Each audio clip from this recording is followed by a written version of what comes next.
அனைவருக்கும் வணக்கம். கடவுள் இது காலங்காலமாக மனிதனுக்கு புரியாத ஒரு புதிராக இருக்கக்கூடிய விஷயம்.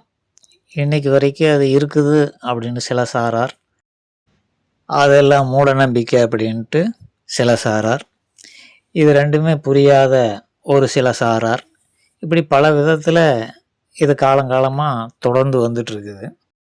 அதுக்கு என்ன காரணம்னா, மனிதன் ஐம்புலன்களால் தான் எதையுமே அறிந்து கொள்ள முடியும். அந்த ஐம்புலன்களால் அறிந்து கொண்டதை வச்சு ஆறாவது ஒரு புலனான அறிவுங்கிறத வச்சு கால்குலேஷன் எல்லாம் போட்டு ஒரு சிந்தனை அப்படின்ட்டு வரும். இந்த 6 புலன்களிலும் அறிய முடியாத ஒரு விஷயமா இது இருக்கிறதுனால தான் இந்த கடவுளுங்கிற மேட்ரு ஒரே குழப்பமாக மனிதர்கள் மத்தியில் இருந்துட்டு வருது. கடவுளை அறிந்து கொள்ள வேண்டிய அவசியம் நமக்கு இப்போ என்ன வந்தது அப்படின்னு கேட்டால், இந்த பூமியில் பார்க்கும் பொழுது மனிதன் தன் உடலையே பார்க்குறான். அதில் எவ்வளோ விஷயங்கள் சயின்டிஃபிக்கலாக ஒரு தானியங்கு முறையில் இந்த உடல் இயங்குது. இந்த பூமியில் இருக்கிற மற்ற தாவரங்கள் முதற்கொண்டு உயிரினங்கள், இந்த அண்டவெளி, சூரியன், சந்திரன், இப்படி பல விஷயங்கள் நம்ம புரிந்து கொள்ள முடியாத அளவுக்கு ரகசியம் மிகுந்ததாக இருக்குது. இது எல்லாம் எப்படி நடக்குது அப்படிங்கிறத தெரிஞ்சு கொள்றதுக்காகத்தான் மனிதன் ஆர்வப்படுகிறான். அந்த விளைவு அதற்கு இட்ட பெயர் தான் இந்த கடவுள். இப்போ மனிதனால் கண்டுபிடிக்கப்பட்ட மின்சாரம் அப்படின்ட்டு, ஆக்சுவலாக அது மனிதனால் மின்சாரம் கண்டுபிடிக்கப்படவில்லை அப்படிங்கிறத இன்னொரு டாப்பிக்கில் நான் தெளிவாக சொல்லிடுறேன்.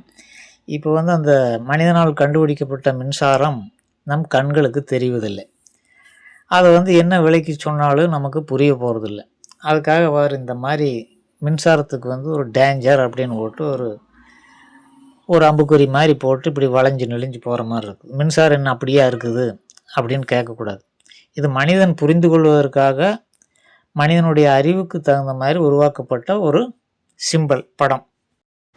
இதை மேதாவி மாதிரி நம்ம போய் மின்சாரமெல்லாம் இப்படி இல்லை, இதெல்லாம் உருவத்தை காமிச்சிருக்கிறாங்க, இது ஏமாற்று வேலை, இப்படியெல்லாம் இல்லை, அது இயற்கை அப்படின்னு சொன்னால் எப்படி இருக்கும்? இது மனிதர்கள் இந்த இடத்துல மின்சாரம் போகுது அப்படின்னு இப்போ புரிஞ்சுக்கிறதுக்காக டேஞ்சர்னு போட்டு வச்சுருக்குறாங்க. மின்சாரம் என்ன இந்த மாதிரி கோடு கோடாவாக இருக்கும், கண்ணால் பார்க்க முடியுமா? அது உணர்த்துறதுக்காக இப்படி இருக்குதுங்கிறது ஒரு கற்பனையில் நம்ம புரிந்து கொள்வதற்காக அது சிம்பிள் வடிவமைக்கப்பட்டது. இப்படி ஒரு சூழ்நிலையில் மின்சாரத்தை பற்றி இப்படி போட்டு வச்சுருக்கிறது, இது மின்சாரத்தை கற்பித்தவன் முட்டாள் அப்படின்னு எப்படி இருக்கும்? இது தெரிஞ்சுக்கிறதுக்காக கொடுத்துருக்குறான். அந்த மாதிரி தான் கடவுளுடைய உருவங்கள், ஏகப்பட்ட உருவங்கள் இருக்குது இந்து மதத்தில். இவையெல்லாம் புரிந்து கொள்ள முடியாத விஷயங்களை சாமானிய மக்கள் புரிந்து கொள்ள வகையில் சொல்லப்பட்ட விஷயம். மனித உருவத்தை போட்டால் தான் அவனுக்கு என்னதுன்ட்டு ஒரு புரிய கதைகள் மூலமாக சொல்லுவது. இப்படி இப்போ ஏலியன்னு எடுத்துக்கங்க, அது ஒரு வேற்றுக்கிரக வாசினா அது எப்படி நம்ம எக்ஸ்போஸ் பண்ணுறது, மக்களுக்கு தெரியப்படுத்துறதுக்கு ஒரு உருவம் வேணும் இல்லையா? பார்க்காத உருவத்தை எப்படி நம்ம சொல்கிறது? அதுக்காக மனிதன் மாதிரியே ஒரு கை காலெல்லாம் வச்சு, ஒரு கொம்பு ரெண்டை வச்சு, மூஞ்சியெல்லாம் முகரையை கொஞ்சம் இழுத்து விட்டு, மாங்காய் ஷேப்பில் இழுத்து விட்டு, அது கண்ணெல்லாம் பெருசு பெருசாக வச்சு ஒரு உருவம், ஒரு புரிந்து கொள்வதற்காக. இது ஏலியன் இப்படித்தான் இருப்பான் அப்படின்னு நினைக்கிறவன் தான் இந்த பகுத்தறிவு சிந்தனையாளர்களும் அதை நிஜம் நினச்சிக்கிட்டு அதையே ஏலியனாகவே பார்த்துட்ருப்பாங்க. இந்த கடவுள் நம்பிக்கை உள்ளவர்களும் அப்படி தான் கடவுளை இப்படி ஒரு உருவ அமைப்பு அப்படிங்கிறத புரிஞ்சுட்டு பார்க்குறாங்க. ஆனால் பகுத்தறிவாளர்கள் என்னென்னா அந்த கடவுளை அமைப்பையே நிஜம் நினச்சிட்டு வாதாடிட்டு இருப்பாங்க, இப்படியெல்லாம் கடவுள் இல்லை அப்படின்னு. இப்படியெல்லாம் இல்லைங்கிறது சாதாரண குழந்தைகளுக்கு கூட தெரியும். இதுக்கு பகுத்தறிவுவாதிகள் போர்வையில் அதை பேச வேண்டிய அவசியமே இல்லை. பகுத்தறிவுவாதிகள் அப்படின்னு சொல்லி இன்றைக்கி இருக்கிற காலகட்டத்தில் இருக்கிறவங்களெல்லாம் அடிமுட்டாள்கள் அப்படிங்கிறத தவிர வேறு ஒன்றும், ஒரு வார்த்தை அதுதான் அவங்களுக்கு உண்டான தகுதி அப்படின்னா அடிமுட்டாள்கள் அப்படிங்கிறத தவிர வேறு ஒன்றும் கிடையாது. இந்த பகுத்தறிவாதிகளில் கடவுளை கண்ணில் காமி பார்க்கலாம் அப்படிம்பானுங்க. மின்சாரத்தை நீ முதல்ல கண்ணில் காமி, அறிவியல்னு சொல்கிறீங்களா, அதை கண்ணில் காமிச்சின்னா நாங்களும் கடவுளை காமிக்கிறோம் அப்படின்னு சொல்கிறதுக்கு யாருமே யோசிக்கிறது கிடையாது, சிந்திக்கிறது கிடையாது. அவனுங்களெல்லாம் இப்படி தான் பதில் சொல்லி கேட்கணும். நீ முதல் மின்சாரத்தை கண்ணில் காமி இருக்குதுங்கிறீல்ல, அது மாதிரி நாங்களும் கடவுளை காமிக்கிறோம்னு சொன்னோம்னா அவனுக்கும் புரியும். அதுக்கு அவன் என்ன சொல்லுவான், இந்த கையில் பிடிச்சி பார் மின்சாரம் தெரியும், அதே மாதிரி நீ செத்து பார் கடவுள் என்னென்னா தெரியும் அப்படின்ட்டு பதிலுக்கு சொல்ல வேண்டியதான். பின்ன அறிவு கெட்டாத விஷயங்களை எப்படி வந்து கண்களால் பார்க்க முடியாத விஷயங்களை ஒரு உருவகப்படுத்தி தான் சொல்ல முடியுங்கிறது கூட புரிந்துக்காதவர்கள் பகுத்தறிவாளர்கள் அப்படின்னு சொல்லிட்டு தெரிகிறாங்க.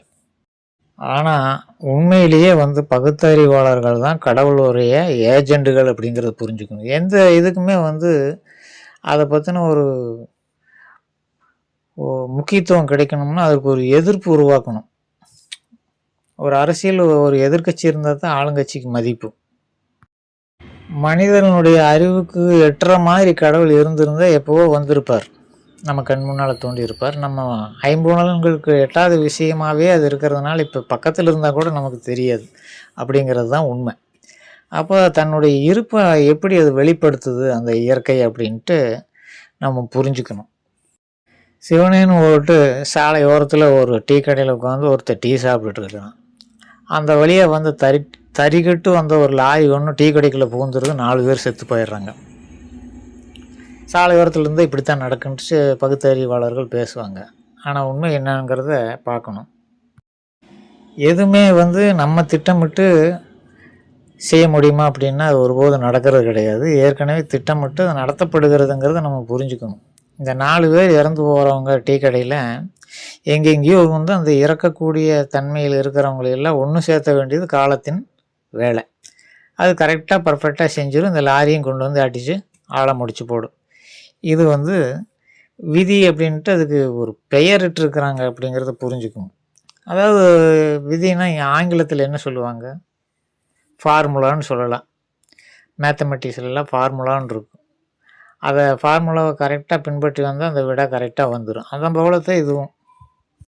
அதாவது ஒரு மனிதன் பிறக்கிறான்னா இறக்குறான், இந்த ரெண்டுக்கு இடைப்பட்ட காலம்தான் வாழ்க்கைங்கிறது. இந்த வாழ்க்கை வந்து நல்ல முறையில் கழித்து இறப்பது தான் மனிதனுடைய குறிக்கோளாக இருக்கணும். ஆனால் நம்ம என்ன பண்ணுறோம், சந்தோஷமாக இருக்கிறத தவிர மற்ற எல்லா வேலைகளையும் செஞ்சிட்ருக்குறோம். இதுதான் வந்து மனிதனுக்கு கடவுள் கொடுக்குற தண்டனை அப்படின்ட்டு நம்ம எடுத்துக்கணும். இதை கடவுளை புரிஞ்சுக்கிட்டவங்க இந்த தண்டனையிலேருந்து தப்பிச்சுக்குவாங்க. அவ்வளோதான் விஷயம். வாழ்நாள் முழுக்க வாழ்ந்து உயிரோடு இருந்து சாவதற்காக எதுக்கு வாழணும் அப்படின்னு ஒரு மனிதன் கேட்க ஆரம்பித்தான்னா அப்போ வந்து தெளிவு உண்டாயிரும். இப்போ வந்து பசி பட்டினியில் வாடி இருக்கும்போது சாப்பாட்டுக்காக அலையிறாங்க எல்லாரும். எல்லா உயிரினங்களுமே வந்து உணவுக்காக அலையுது. எப்படி இருந்தாலும் சாக போகிறோம், அப்புறம் எதுக்காக வந்து உயிர் வாழ்கிறதுக்காக சாப்பிடணும் அப்படின்னு ஒரு கேள்வி எழணுமே இல்லையா? நீ என்ன தான் சாப்பிட்டு உயிரோடு இருந்துக்கிட்டே இருந்தாலும் ஒரு நாளைக்கு நம்ம இந்த உடல் வந்து அழிக்கப்பட்டு விடும் அப்படிங்கிற விஷயம் தெரிஞ்சிருந்தும் கூட நம்ம இருக்கும் வரை நல்லா வந்து இருக்கணும் அப்படின்ட்டு எல்லாரும் வந்து அந்த உணவை உண்டு உயிர் வாழ்ந்துக்கிட்டு இருக்கிறோம். இப்போ வந்து இருப்பை எப்படி உணருது அப்படின்னா ஒரு சின்ன எக்ஸாம்பிள். ஒரு செயலை செய்யும் பொழுது அந்த செயல் தோற்று போகுதுன்னு வைங்க. இந்த செயல் தோற்று போகிறதுக்கு முன்னாடியே வந்து இது தோற்று போகுங்கிறதுக்கு நமக்கு அறிவுறுத்தும் காலம். அதை நம்ம கண்டுக்கிறது இல்லை. அதே போல் ஒரு செயல் வந்து வெற்றியில் முடியும் அப்படின்னாலும் அதுக்கு ஒரு சிம்பாலிக்காக ஒரு சிம்டம் அப்படின்னு சொல்லுவாங்க, அது கிடைக்கும். அப்பவும் வந்து அது நமக்கு தெரியாமல் இருக்கும். அப்புறம் என்ன, இதெல்லாம் தெரிஞ்சதுன்னா அது சுவாரஸ்யம் இல்லாமல் போயிடும். அப்படிங்கிறதுனால இயற்கையிலேயே வந்து பல விஷயங்கள் வந்து மனிதன் சுவாரஸ்யமாக வாழணும் அப்படிங்கிறதுக்காக பல விஷயங்கள் மண்டையில் ஏறாத மாதிரி மறைக்கப்பட்டு, இப்போ கடவுளின் இருப்பையே வந்து ஒரு முதுமை காலத்தில் என்ன அவன் சாக போகிற காலத்தில் சங்கரான்னா உண்மையிலுமே மரண பயத்தில் உளறுவது கிடையாது. அறிவுக்கு அப்போ தான் வந்து தன் இருப்பை வந்து அந்த இயற்கை வந்து காட்டுது, இப்படியெல்லாம் இருக்கிறேன் அப்படின்ட்டு. அது சின்ன வயசில் தேவையில்லை. அதெல்லாம் ஓடி ஆடி ஜாலியாக இருக்க வேண்டிய வயசில் போய் நம்ம சாக போகிறதுக்கு முன்னாடி தெரிந்து கொள்ள வேண்டிய விஷயங்களை ஒரு 10 வயசில் தெரிஞ்சு என்ன ஆக போகுது, அந்த குழந்தையினுடைய வாழ்க்கை விரக்தியாக போயிடும். ஏன்னா வந்து இறப்புங்கிறது வந்து ஏதோ தண்டனை மாதிரி நினச்சிக்கிட்டு மனித குலம் இருந்துட்டு வந்துட்டதுனால அதே மனப்பாங்கில் தானே அதை பார்க்கும் அந்த குழந்தை.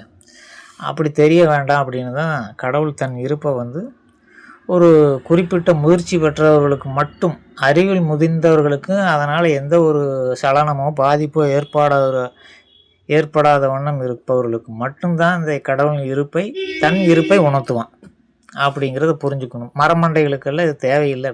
இவர்களெல்லாம் தன் இருப்பை உணர்கிற சக்தி ஏன் இல்லைன்னா, அதை தாங்கி கொள்ளக்கூடிய, புரிந்து கொள்ளக்கூடிய அளவு அவங்க மண்டையில் எந்த ஒரு நாலேஜ் இல்லைங்கிறது தான் உண்மை.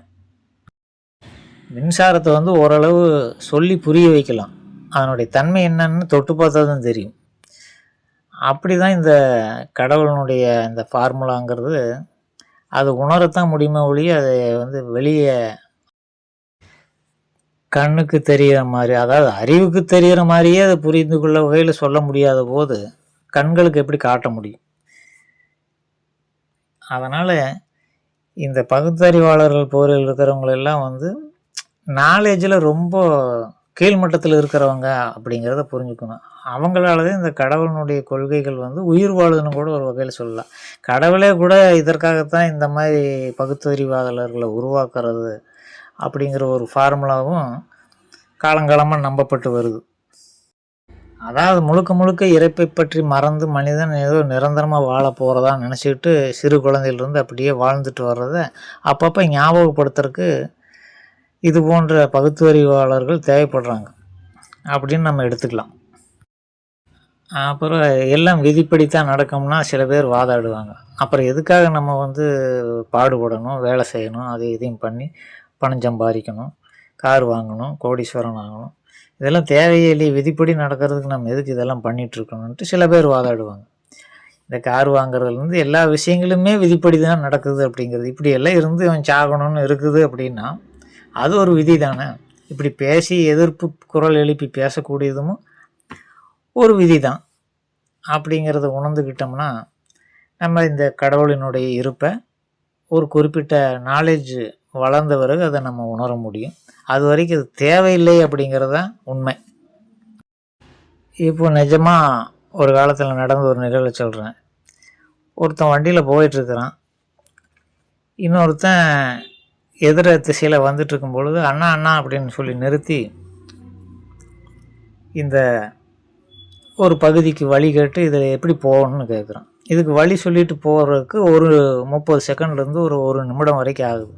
இந்த ஒரு நிமிடத்தில் இங்கே நிற்காமல் சென்றிருந்தால் அந்த குறுக்க வந்து இந்த மனிதனோட வந்த இன்னொருத்தன் வந்து லாரியில் போய் சிக்கி இறந்து போயிடுறான்.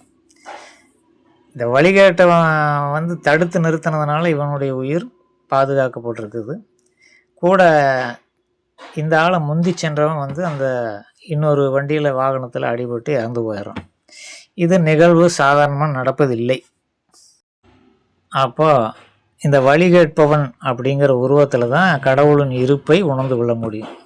இந்த ஆளுடைய உயிரை வந்து காப்பாற்றி எப்போ சாகணுமோ அப்போ சாக வைக்கிறதுக்காக இப்போ காப்பாற்றி வச்சு பூமியில் இந்த தண்டனையை வந்து அனுபவின்னு அதை நீடித்து உயிர் வாழ்க்கையை நீடித்து கொடுத்தது அந்த அட்ரஸ் கேட்டவன்.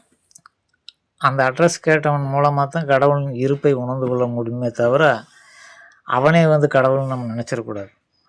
ஒரு கருவி தேவைப்படுது. மனிதனை இயக்க கடவுள் நேரடியாக இயக்க முடியாது. எல்லா விஷயங்களும் பாருங்கள், ஒருத்தன் கொல்லணும்னா பாம்பை விட்டு கடித்து சாகடிப்பான், இல்லைன்னா கொசு விட்டு கடித்து நோய் வந்து சாவான். அப்புறம் இது போன்ற பிற விஷயங்களால் தான் ஒரு மனிதனை வந்து கொல்ல முடியும். அப்படிங்கிற நிலைமைக்கு இயற்கையே வந்து இயற்கையை மிஞ்சிய மனிதனாக வாழ்ந்துட்டுருக்கிறேன். விலங்குகளும் அப்படித்தான். இந்த உயிரினங்கள் எல்லாம் வந்து படைத்தலோடு சரி, அழிப்பதெல்லாம் அந்தந்த பூமியில் இருக்கக்கூடிய இனங்களை வச்சே வந்து அழித்து கொள்வது அப்படிங்கிற ஒரு முடிவில் வந்து இந்த இயற்கையானது இயங்கிட்டு வருதுங்கிறத நம்ம தெளிவாக புரிஞ்சுக்கணும். ஒவ்வொரு நாளும் வாழ்க்கையில் நடக்கக்கூடிய நிகழ்வுகளை உற்று நோக்கணும். அப்போ தான் வந்து கடவுளினுடைய இருப்பை உணர முடியுமே தவிர இந்த கோயிலெல்லாம் போயிட்டு இந்த பல விஷயங்கள் நடக்கும். சிலைகளுக்கு பாலாபிஷேகம் பண்ணுவாங்க, கடவுளுங்கிற உருவத்தை காமிப்பாங்க. இவை எல்லாமே கற்பனை தான். அதிலெல்லாம் உணரவே முடியாது. அது வந்து ஊருக்காக போடுகிற வேஷம். மற்றவங்களுக்கு வந்து நான் பக்திமான்கிறத காமிச்சிக்கிறதுக்காக தான் இந்த அடிப்படை உருவாக்கப்பட்டிருக்குதே தவிர நீ வந்து நேரடியாக கடவுளை உணர்ந்து கொள்ளக்கூடிய விஷயம் வந்து உன்னிடம் மட்டுமே இருக்கணும். மற்றவங்களுக்கு அது தெரிய வேண்டிய அவசியமே இல்லை. நீ வந்து அதை புரிந்து கொண்டு அறிந்து கொண்டு மற்றவர்களுக்கு சொல்லலாம். அப்படி சொன்னது தான் இன்றைக்கி கோயில்களாக வந்து வளர்ந்து இன்றைய நிலைமையில் இந்த கடவுள் உருவங்கள் எல்லாம் படைக்கப்பட்டு பின்பற்றப்படு வருது. ஆனால் அதனுடைய நோக்கம் என்னன்னு தெரியாமல் எல்லாம் பின்பற்றிட்டு இருக்கிறாங்க. கடவுளை உணர்ந்து கொள்ள கோயிலுக்கு போனால் கடவுளை பார்த்துடலான்னு நினச்சிட்டு இருக்கிறாங்க. அது மிகவும் தவறான விஷயம். அது உணர்ந்து கொள்ளாமலேயே ஒரு பழக்கமாகவும் கற்பிக்கப்பட்ட ஒரு விஷயத்தை அப்படியே தொடர்ந்து பின்பற்றும் ஒரு நிலைமையில் தான் எல்லாருமே இருக்கிறாங்களே தவிர, அதில் இருக்கக்கூடிய உண்மை என்னங்கிறது அந்த கோயிலில் இருக்கிற அர்ச்சகர்களுக்கே தெரியாது அப்படிங்கிறத உண்மை. அதனால் கடவுளை உணர்ந்து கொள்ள உங்கள் வாழ்க்கையை ஒவ்வொரு நடக்கும் ஒவ்வொரு நிகழ்வுகளையும் உற்று நோக்கி அது என்னன்னு புரிஞ்சுக்கிட்டு அதை பற்றி சிந்திங்க.